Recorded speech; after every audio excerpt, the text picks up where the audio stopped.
अपना school online channel में आपका स्वागत है। आज हम क्लास 6th में सब्जेक्ट सोशल साइंस में चैप्टर स्टडी करेंगे। Second part the Gupta empire. तो फर्स्ट पार्ट के लिए आप जो लिंक है वो डिस्क्रिप्शन में देख सकते हैं और सेकंड पार्ट में शुरू करते हैं हम आर्ट एंड आर्किटेक्चर की बात। तो देखिए, आर्ट एंड आर्किटेक्चर जो था during the Gupta period was highly developed in all it's branches. तो देखिए, जो आर्ट था और जो आर्किटेक्चर जो बिल्डिंग बनाने का काम था वो गुप्ता के समय में बहुत ज़्यादा डेवलप हुआ था। इसकी सभी ब्रांचेज में, सभी शाखाओं में, जो कि शाखाएं कौन सी थी? स्कल्पचर मीन्स जो मूर्तियां बनाई जाती थी, पेंटिंग्स बनाई जाती थी मूर्तियों की उभरी हुई अपनी, और जो पेंटिंग जो सिंपल फ्लैट सरफेस पे होती थी, और टेम्पल बिल्डिंग मंदिर बनाने की जो आर्ट थी उसमें भी काफ़ी इंप्रूवमेंट हुई। मेटलर्जी मीन जो टूल्स को डालना, किसी मेटल को कास्ट करना, इसमें काफ़ी ज़्यादा उनकी जो तरक्की हुई इस समय पे। म्यूजिक में भी बहुत ज़्यादा डेवलपमेंट हुई ड्यूरिंग दिस पीरियड। इस समय के दौरान we find the beginning of the temple building. तो इसी समय क्या था, स्टार्टिंग किस बात की हुई थी? मंदिर बनने की। तो पहली बार मंदिर बनने थे, टेम्पल बिल्डिंग शुरू हुई थी। तो शुरुआत में क्या था? Initially there used to be one room temples where the images of the main deity was installed. तो शुरुआत में क्या था? एक रूम का टेम्पल होता था जिसमें कि डायट्री मीन जो देवी देवते थे उनकी फोटो रखी जाती थी, जो मेन देवी देवते होते थे, और जो गेट होता था उसको डेकोरेट करके रखा जाता था। लेकिन लेटर ऑन इनकी आने के बाद, इनके ये अपना डेवलपमेंट के बाद क्या था? Size of the temples became larger and larger. अब जो क्या था, मंदिर का जो आकार था, साइज था, वो बड़े से बड़े मंदिर बनते गए। ये स्मॉल वन रूम्ड टेम्पल जो क्या है, आप देख सकते हो अभी सांची नाम की जगह पे, जो कि बिटार गांव कानपुर में है, और देवगर नाम की गांव झांसी में है। तो the temples were decorated with the beautiful and artistic sculptures. जो देखिए, जो टेम्पल्स थे, मंदिर थे, उनको सजाया जाता था सुंदर तरह से, और आर्टिस्टिक मीन्स आर्ट के अच्छे नमूनों से अच्छी अच्छी मूर्तियां बनाई जाती थी, जिसको स्कल्पचर्स कहते हैं। जैसे देखिए, ये पिक्चर में आप देख सकते हो। तो अजंता एंड अलोरा की, अजंता और अलोरा की जो केव्स हैं वो क्या प्रेजेंट करती हैं, क्या शो करती हैं? बेस्ट स्पेसिमेन, जो कि एक बढ़िया सबूत है किसका? पेंटिंग्स का और स्टोन कट टेम्पल्स का, जिसमें ये पता लगता है कि उनकी पेंटिंग कितनी बढ़िया थी और उनके स्टोन कट टेम्पल्स कितने बढ़िया थे। तो ये कहाँ पे है? औरंगाबाद डिस्ट्रिक्ट महाराष्ट्र में है। तो देखिए, मैनी इमेजेस, कई प्रकार की इमेजेस कंसर्निंग किसके से रिलेटेड? कृष्ण लीला से रिलेटेड जो इमेजेस थी कई तरह की, वो फाउंड हुई हैं कहाँ पे? राजशी डिस्ट्रिक्ट्स में बंगाल की। और एक लार्ज इमेज, एक बहुत बड़ी इमेज वराहा की, 4th सेंचुरी की, चौथी सदी की, and images of the Mahavir Swami and Mahavir Mahabuddha are the fine examples of their excellence in sculpture making of this period. तो देखिए, एक बड़ी सी इमेज जो वराहा 4th सेंचुरी की थी, और महावीर स्वामी की इमेज, और महात्मा बुद्ध की जो इमेज थी, वो क्या है? एक फाइन एग्जाम्पल्स है, बहुत अच्छी सुंदर एग्जाम्पल्स हैं उसकी। उनकी एक्सीलेंस की भी, बहुत बहुत लोग एक्सीलेंट थे, बहुत अच्छे थे किसमें? स्कल्पचर मेकिंग में, कि ये पुतले से बनाने में, उनकी फॉर्म बनाने में बहुत अच्छे थे उस पीरियड में। The most significant feature of this period art and sculpture is that they are totally free from the foreign impact. तो देखिए, उनके समय में सबसे खास फीचर क्या था? एक बहुत बढ़िया फीचर क्या था उनके पीरियड में आर्ट का और स्कल्पचर का? जो आर्ट थी उनकी, जो स्कल्पचर था उनको बनाते थे, वो बिल्कुल ही फ्री था from the foreign impact. Means उसमें किसी प्रकार की कोई फॉरेन टेक्निक का यूज नहीं होता था, जो भी था वो उनका अपना मैन मेड था, अपना ही बनाया हुआ था।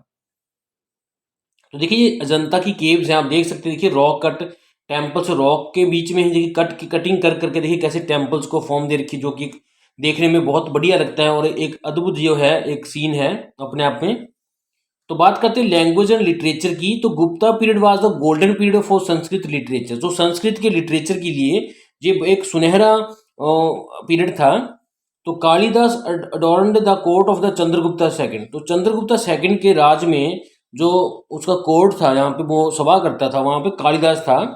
He was one of the 9 James of the royal court. तो वो इस शाही कोर्ट का 9 हीरो में से एक हीरा माना जाता था। और हिज मोस्ट फेमस जो काम था, उसका जो सबसे बढ़िया सर्वश्रेष्ठ काम था, वो क्या था? अभिजना शकुंतलम, मालविका जीवनमतरम, और कुमार संभवा, और रघुनाथ समा, एंड मेघदूता, ये इसके खास काम हैं। और ऐसे ही कई सारे हैं। और वासा रोट, वासा ने क्या किया था? 17 प्लेज में नाटक किए थे इस पीरियड के दौरान।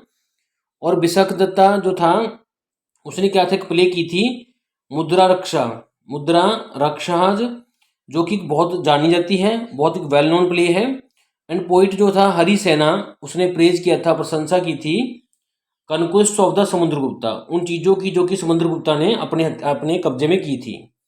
तो Allahabad Prashasti Pandit Vishnu Sharma work Panchatantra is famous collection of the tales with the moral teachings. तो देखिए जो इलाहाबाद के पंडित हैं, पंडित विष्णु शर्मा, उनकी जो पंचतंत्रता नाम की एक कहानियाँ हैं वो फेमस कहानियाँ हैं जिनकी एक मोरल टीचिंग, जिससे कोई सबक मिलता है। अच्छा, this period saw the development of the literature in Pali और Prakrit and Tamil language as well. तो देखिए इस समय में जो था लिटरेचर में जो लिखने की कला थी, लिखने के जो मैगजीन थे, जो लिखने की कविताएं थी, इसमें पाली लैंग्वेज में भी, प्राकृत लैंग्वेज में भी और तमिल लैंग्वेज में भी बहुत ही इंप्रूवमेंट हुआ था, डेवलपमेंट हुई थी।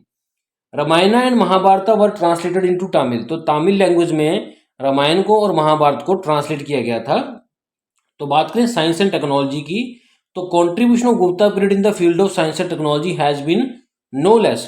तो देखिए इनका जो योगदान था गुप्ता पीरियड का, गुप्ता समय का, वो देखिए साइंस और टेक्नोलॉजी में भी कोई कम नहीं था, बहुत ज़्यादा इनका योगदान था। Astronomy, astrology, mathematics, medicine, chemistry and many other branches of the science were well developed during this period. तो इन समय में एस्ट्रोलॉजी मीन सौरमंडल की, एस्ट्रोलॉजी मीन जो ग्रहों की डिस्कस करते हैं लोग, ज्योतिषी कहते हैं इसको, मैथमेटिक्स की बात करें, चाहे वो दवाइयों की बात करें, चाहे केमिस्ट्री की बात करें, सभी की सभी जो ब्रांचेस थी साइंस की वो अच्छी डेवलप हुई थी। Aryabhata was a great scientist. उनके समय पे आर्यभट्टा नाम का आदमी था, एक अच्छा साइंटिस्ट माना जाता था और अच्छा मैथमेटिशियन माना जाता था। It was he who first proved that the earth moves around the sun on its axis and not vice versa. वो पहला आदमी था जिसने ये प्रूव कर दिया था, आर्यभट्टा ने, कि जो अर्थ है वो सन के द्वारा घूमती है, एक्सिस के द्वारा, एंड नॉट, और इस तरह अर्थ के द्वारा सन नहीं घूमता, बल्कि he had written a book Aryabhatiya on the mathematics. तो उसने मैथ के ऊपर एक बुक भी लिखी थी, इसका नाम है Aryabhattam. The book explain the concept of square root, place value of digits, introduction of zero, decimal system and also about triangles and circles.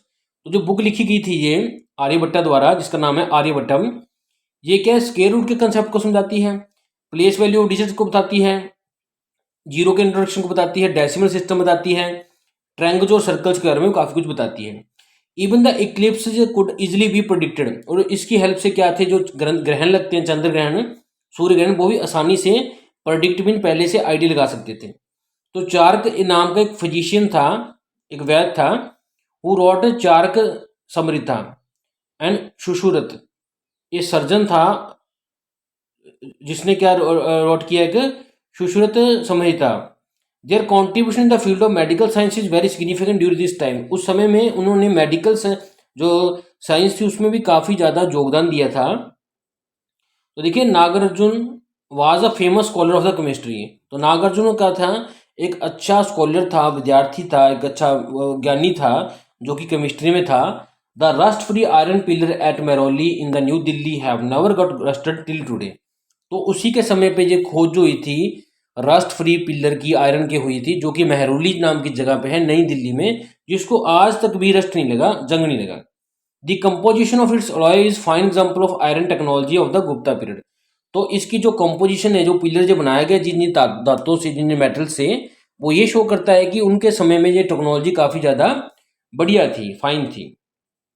तो देखिए ये बात की थी चारिक की, ये चारिक थे, ये सुश्रुत थे, वैद्य थे। चारिक कौन थे, केमिस्ट्री में थे, और नागार्जुन क्या था, केमिस्ट्री में था। देखिए चारिक क्या था, फिजिशियन था एक, जिनकी फोटो पहले लगाई गई है। और सुश्रुत क्या थे, एक मेडिकल में थे, मेडिकल साइंस में थे। और नागार्जुन कौन थे, एक अपने फेमस स्कॉलर थे केमिस्ट्री के। तो इनकी देखिए फोटोज बताई गई हैं यहाँ पे। तो बात करते हैं गोल्डन एज की। तो after going through this chapter, इस चैप्टर में से हमने क्या पढ़ा, we should must have notice the achievements of various Gupta kings. हमने कई गुप्ता किंग्स जो आए थे उनकी क्या उन्होंने अचीव किया था, क्या उन्होंने प्राप्त किया था, इसके बारे में पढ़ा। In almost all walks of life, सभी लाइफ के फील्ड्स में। That's why the Gupta period is known as a golden age of ancient India. इसीलिए गुप्ता पीरियड को गोल्डन एज भी कहा जाता है पुराने इंडिया का। It is due to the establishment of the political unity, peace and order. और ये किस लिए हुआ था, किस कारण हुआ था, इसका कारण ये था कि तब उस समय पॉलिटिकल मीन्स राज्य में पूरी यूनिटी थी, शांति थी और तौर तरीके से काम चलता था। There was unprecedented progress in the field of art. तो आर्ट में, लिटरेचर में, साइंस में बहुत ज़्यादा जो थी अपनी प्रोग्रेस हुई थी। Gupta rulers made great efforts for the progress of Hindu religion and Sanskrit languages. Gupta ji ने क्या कहा था, हिंदू रिलीजन्स को, हिंदू धर्म को और संस्कृत लैंग्वेज को प्रोग्रेस करने में बहुत ज़्यादा एफर्ट्स लगाई थी। The administration was ideal and hence the subjects were happy and prosperous. तो देखिए जो अपना एडमिनिस्ट्रेशन था, जो अपना राजपाट था, वो देखिए आइडल था। इसमें मीन सभी धर्मों को, सभी चीज़ों को छूट थी। तो इसलिए जो सब्जेक्ट्स थे, जो भी कोई काम करता था, जो भी कुछ करते थे, वो सब खुश थे। Brahmin scholars, sons and womens were respected in the society. तो सोसाइटी में पंडितों को, स्कॉलर्स मीन जो ज्ञानी थे, संत थे और औरतें थी, उनको क्या था, रिस्पेक्ट किया जाता था। Aryabhatta, Varahamihira, Nagarjuna were the famous scholars of this period. तो इस पीरियड के जो मेन ज्ञानी थे वो आर्यभट्टा था, वारामिहिरा था और नागार्जुना था। तो students from the far away places came to study in the universities of Nalanda, Kannauj, Taxila, Ujjain etcetera. तो देखिए बहुत बहुत दूर से लोग क्या थे, बहुत बहुत दूर की जगह से जो विद्यार्थी थे, स्टूडेंट्स थे, वो पढ़ने के लिए यूनिवर्सिटीज में आते थे। जो नालंदा की यूनिवर्सिटी थी, कनौज की यूनिवर्सिटी थी, तक्षशिला थी और उज्जैन नाम की जगह पे यूनिवर्सिटीज थी।